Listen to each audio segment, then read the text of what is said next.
నమస్తే అందరికీ. ఈరోజు మనం ఒక చాలా ముఖ్యమైన విషయంపై మాట్లాడబోతున్నాం. డయాబెటిస్ ఉన్నవారు ఏ ఫలాలు తినాలి, ఎప్పుడు తినాలి? మీ బ్లడ్ షుగర్ లెవెల్స్ ను సహజంగా నియంత్రించేందుకు సహాయపడే 12 సూపర్ ఫ్రూట్స్ ని ఈ వీడియోలో తెలుసుకుందాం. మధుమేహం నియంత్రించేందుకు 12 ఫలాలు.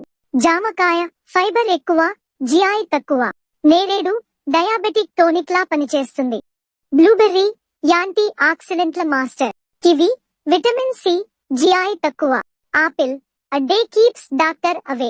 స్ట్రాబెర్రీ తక్కువ కాలరీ, ఎక్కువ టేస్ట్. పీచ్ తక్కువ జిఐ, తక్కువ చక్కెర. నారింజ విటమిన్ సి బాగా ఉంటుంది. పీర్ జిఐ తక్కువ, జీర్ణక్రియకు మంచిది. చెర్రీ ఇన్సులిన్ పనితీరుకు మేలు. కర్బూజం తక్కువ మోతాదులో. పచ్చి మామిడికాయ షుగర్ లెవెల్స్ కి బాగా సహాయపడుతుంది. ఎప్పుడు తినాలి? ఉదయం అల్పాహారానికి ముందు లేదా తర్వాత. మధ్యాహ్నం భోజనం ముందు 30 నిమిషాలు. సాయంత్రం స్నాక్ టైం కి సరైన సమయం. తినకూడని సమయాలు: భోజనం తర్వాత వెంటనే, రాత్రి 9 తర్వాత. చిట్కాలు సూచనలు: ఫలాలు రసం కాకుండా పచ్చిగా తినాలి. చిన్న మోతాదులోనే తినాలి.